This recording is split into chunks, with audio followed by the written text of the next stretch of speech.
Welcome to waves media Telugu. నస్రాపేటలో DSC అక్రమాలపై YSR Congress party ఆధ్వర్యంలో భారీ ర్యాలీ నిర్వహించారు. పార్టీ పల్నాడు జిల్లా working president doctor Gopireddy Srinivas Reddy నేతృత్వంలో వైసీపీ కార్యాలయం నుంచి ఆర్డీఓ కార్యాలయం వరకు ర్యాలీ చేపట్టి వినతి పత్రం అందజేశారు. ఈ సందర్భంగా గోపిరెడ్డి మాట్లాడుతూ డిఎస్సిలో స్పోర్ట్స్ కోటా పేరుతో అక్రమంగా ఉద్యోగాలు ఇచ్చారంటూ ఆరోపించారు. మెరిట్ అభ్యర్థులకు న్యాయం చేయాలని, అక్రమ నియామకాలపై సిబిఐతో సమగ్ర దర్యాప్తు జరిపించాలని డిమాండ్ చేశారు. డిఎస్సి వ్యవహారంపై నైతిక బాధ్యత వహించి విద్యాశాఖ మంత్రి నారా లోకేష్ రాజీనామా చేయాలని కోరారు. కూటమి ప్రభుత్వం మహిళలు, విద్యార్థులు, నిరుద్యోగులు, రైతులు, ఉద్యోగులకు ఇచ్చిన హామీలను విస్మరించిందని ఆయన విమర్శించారు. గత 10 రోజుల నుంచి డిఎస్సిలో జరిగిన అక్రమాలపై వైఎస్ఆర్ కాంగ్రెస్ పార్టీ అలుపెరిగిన పోరాటం చేస్తా ఉంది రాష్ట్ర వ్యాప్తంగా. ముఖ్యంగా ముందుగా కలెక్టర్లకి రిప్రజెంటేషన్ ఇవ్వటం కానీ, 6, 7, 8 తారీఖుల్లో రిలే నిరాహార దీక్షలు కానీ, ఈరోజు మరి ర్యాలీ కానీ నిర్వహించడం జరిగా ఉంది. మేము ఒకటే డిమాండ్ చేస్తా ఉన్నాం. లోకేష్ కనుసరణలో ఈ యొక్క డిఎస్సిలో అవకతవకలు జరిగాయో, ఫస్ట్ ర్యాంకర్ నవీన్ దగ్గర నుంచి స్పోర్ట్స్ కోటాలో దాదాపు 400 ఉద్యోగాలు అమ్ముకునే కార్యక్రమం చేశారో, అసలు మెరిట్ లిస్టే ప్రవేశపెట్టకపోవటం, 1:1 రేషియోలో పిలిచి కూడా వాళ్ళకి ఉద్యోగాలు ఇవ్వకపోవటం, వీటన్నిటి కూడా సమగ్ర సిబిఐ దర్యాప్తు జరపాలి. అప్పటి వరకు కూడా లోకేష్ రాజీనామా చేయాలని చెప్పి మేము డిమాండ్ చేస్తున్నాం.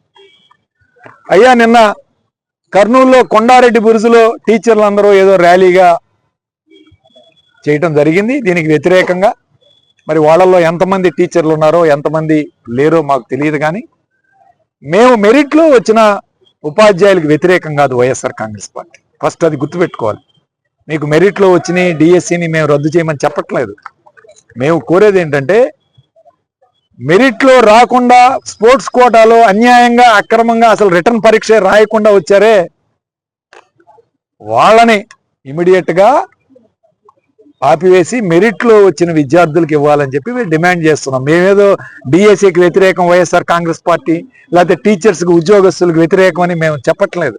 ఎక్కడ కూడా మేము మాట్లాడేది డిఎస్సిలో జరిగిన అవకతవకలు ఏవైతే ఉన్నాయో వాటిని మీరు సమగ్ర దర్యాప్తు చేసి వాళ్ళందరినీ తొలగించి, అక్రమంగా డిఎస్సి పొందిన వాళ్ళు, ఈరోజు లోకేష్ యువగాళంలో నడిచిన వాళ్ళకి డిఎస్సిలో ఉద్యోగాలు ఇచ్చారు. స్పోర్ట్స్ కోటాలో అసలు పరీక్ష రాయకుండా ఉద్యోగాలు ఇచ్చారు. జీవో నెంబర్ 4, జీవో నెంబర్ 47 ఎందుకు పెట్టారు, ఎందుకు తీసేశారు? నవీన్ అనే వ్యక్తికి ఎందుకు ఉద్యోగం ఇవ్వలేదు? ఇవన్నీ మీకు తెలిసిన విషయాలే. ఇవి తెలుసుకొని కూడా వైఎస్ఆర్ కాంగ్రెస్ పార్టీ కావాలని ఇబ్బంది మాట్లాడుతున్నారు, లేదా గొడ్డల పార్టీ, విధ్వంస పార్టీ అని మాట్లాడుతూ ఉన్నారు. అయ్యా, మేము జెన్యూన్గా డిఎస్సి అభ్యర్థుల కోసం చేస్తూ ఉన్నాం. మేము విధ్వంసం సృష్టించాలని కాదు, నిజమైన ర్యాంకులు అయితే నిజమైన మెరిట్ విద్యార్థులకు ఉద్యోగాలు ఇవ్వాలని మాత్రం మేము కోరుతూ ఉన్నాం. ఖచ్చితంగా ఒకటే చెప్పదలుచుకున్నాం, ప్రజలకు వెన్నుపోటు పొడిచిన పార్టీ ఏదైనా ఉంటే రాష్ట్రంలో, రాష్ట్ర వ్యాప్తంగా జరుగుతున్నటువంటి ఈ ప్రభుత్వం పైన వ్యతిరేకత విధానాలని ఎండగట్టేటువంటి పద్ధతిలో, ముఖ్యంగా చదువుకునేటువంటి ఉద్యోగాలు రానటువంటి నిరుద్యోగులుగా ఉండేటువంటి వాళ్ళు ఉద్యోగాలు వస్తాయనేటువంటి ఆశతో పరీక్షలు రాస్తే, ఆ పరీక్షల్లో అవకతవకలు జరిగాయని ప్రతిపక్ష నాయకులుగా ఉండేటువంటి జగన్మోహన్ రెడ్డి గారు పెద్ద ఎత్తున ప్రశ్నల పరంపరగా ఈ ప్రభుత్వానికి సంధిస్తే, జగన్మోహన్ రెడ్డి గారు వేసినటువంటి ప్రశ్నలకు సమాధానం చెప్పకుండా గొడ్డల పార్టీ అని, మరో బాబాయ్ హత్య అని, మరోటి తీసుకురావటమే తప్ప ఎందుకు మొదటి ర్యాంక్ వచ్చినటువంటి వాడికి ఉద్యోగం ఇవ్వాలా, పరీక్షలు రాయనటువంటి వాళ్ళకి ఏ రకంగా స్పోర్ట్స్ కోటాలో నువ్వు ఇచ్చావు, నీ ఎంపీ ఎమ్మెల్యేలే ఆ స్పోర్ట్స్ సంబంధించినటువంటి అధ్యక్షులుగా ఉండి వాళ్ళు ఇచ్చినటువంటి ఏదైతే సర్టిఫికెట్లు ఉన్నాయో ఆ సర్టిఫికెట్ల మీద నువ్వు ఇందుకు ఉద్యోగాలు ఇచ్చావు. అదే పద్ధతిలో నీ జరిగినటువంటి అవకతవకల పైన ఎందుకు నువ్వు విచారణ జరపవు అనేటువంటిది అడిగితే దాని మీద సమాధానం చెప్పట్లా. అందుకే నేను అడుగుతున్నా, పిరికి పంద ప్రభుత్వం ఇది, చేతగాని ప్రభుత్వం, సిగ్గుమాలిన ప్రభుత్వం. కాబట్టే ఈ ప్రభుత్వం చేసినటువంటి అఘాయిత్యానికి వ్యతిరేకంగా ఏ రకమైనటువంటి కమిటీ వేళ ఏ రకమైనటువంటి విచారణ జరపట్ల భయపడతా ఉన్నారు. లోకేష్ కి చెప్తా ఉన్నావు, నువ్వు రాజీనామా చేయి, నీకు దమ్మున్నటువంటి వాడైతే నువ్వు రాజీనామా చేయి, రాజీనామా చేసి విచారణకి రా, చూసుకుందాం అనేటువంటి చెబుతున్నాం. ఒక పిల్లి కోతలకు వస్తా ఉన్నాడు. మేము చర్చలుగా డెఫినెట్ గా వస్తాం, ముందుకు వస్తామని అన్నాడు. మీకు దమ్ముంటే శ్రీనివాసరావు రెడ్డి గారు ఏదైతే మాజీ శాసనసభ్యులు ఉన్నారో నరసరావుపేట నడి బొడ్డున ఇక్కడ కూర్చుంటారు, రా లోకేష్ ఇక్కడ చర్చకి రా, మా ఎమ్మెల్యే గారితో మాట్లాడితే కానీ ఇక్కడే తేల్చుకున్నారా అనేటువంటి సవాల్ ఇస్తుతా ఉన్నాం. నువ్వు మేము రమ్మన్నాం, వాళ్ళు రావట్లేదు, ఇంకో చోటకు వస్తా అన్నారు, రావట్లేదు అనేటువంటిది మేము ఇవాళ చెప్తున్నాం కదా. ఈ జిల్లా నడిబొడ్డులోకి నువ్వు రావు. గత నెలలో జరిగినటువంటి డిఎస్సి పరీక్షల్లో, సంవత్సరం జరిగిన పరీక్షల్లో ముందుగా ఒక లిస్టు ప్రకటించి దాన్ని కాదని మరలా ప్లేస్మెంట్లు ఇచ్చారు. ఇది పేపర్ లీకేజ్ జరిగింది అని అంటానికి ఒక నిదర్శనంగా భావించవచ్చు.